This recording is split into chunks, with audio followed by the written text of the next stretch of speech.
መጽሐፉን ሳነብ ከመጀመሪያ እስከ መጨረሻ በእኔ እምነት አገሪቱ አሏት የሚላቸውን ችግሮች በደንብ የዳሰሰ ችግሮቹ መዳሰስ ብቻ ሳይሆን መፍትሄ አቅጣጫዎችን የጠቆመ ወደፊት እስካሁን እየተሰራባቸው የመጡ ጉዳዮች እንደተጠበቁ ሆነው ወደ ፖሊሲ ማዕቀፍ ሊሸረፉ የሚችሉ ሐሳቦች እንደተጠበቁ ሆነው በማመላከት ደረጃ ግን ብዙዎቹን ችግሮች በዝርዝር የዳሰሰ መፍትሄዎቹን የጠቆመ እስከሆነ ድረስ ይቅር በመጽሐፍ መልክ ተደራጅቶ ወጥቶና ፓርላማ መክፈቻ በሚሰጡ ንግግሮችም ጭምር በእንደዚህ አይነት ደረጃ ጊዜ ተወስዶ ልንወያይበት የሚገባ ትልቅ ዶክመንት ስለሆነ ይሄንን ከንግግር በዘለለ ወደ ጽሁፍ ቀይረው ያቀረቡልን ጠቅላይ ሚኒስትር ማመስገን ፈልጋለሁ።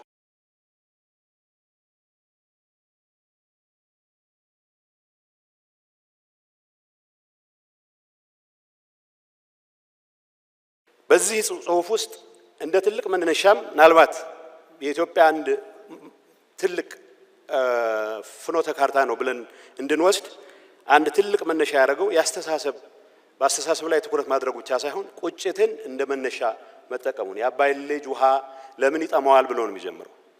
ችግሮቹን ዲስክራይብ አድርጎ መነሻቸው ምን እንደሆነ ተረድቶ ችግሩን ለመድገም በማያስችለን መልኩ መፍትሄ ለማምጣት የምናደርጋቸው ጥረቶች ምን ይመስላሉ የሚለው ነው ትክክለኛ አካሄድ የሚመስለኝ። ስለዚህ ቁጭትን እንደመነሻ ማድረጉ ከምን ነገር በላይ ግን በግልጽ ቋንቋ እንደተቀመጠው አፍርሶ የመስራትን አባዜ ያስወግደን ባለን አዎንታዊ ነገር ላይ ያከል የሌሉን ነገሮች የምንጨምርበት የሁሉንም አቅም የምንጠቀምበት አሰራር እንከተል የሚል በቦልድ ያስቀመጠ በመሆኑ ጥሩ መነሻ ሐሳብ ነው የሚል እምነት አለ።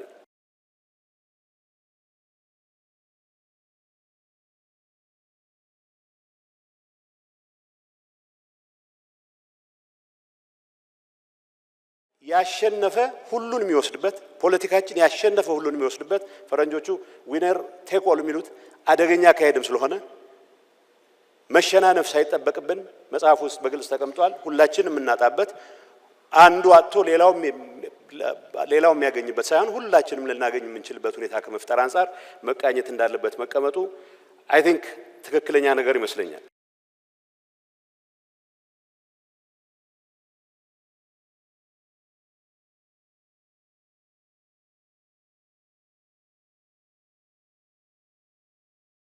በተለመደው ፔስ የኢትዮጵያን ችግር መፍታት አይቻልም።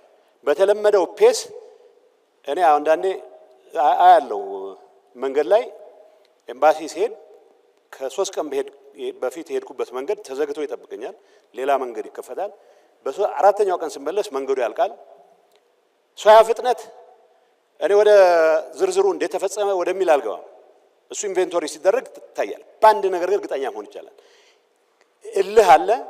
በጣም የምራችን ቸኩለን ፈጥነን መስራት ካልቻልን ይሄ ነገር የረባ ደረጃ ላይ ልናደርሰው አንችልም የሚለው ነገር መውሰድ ተገቢ ነው።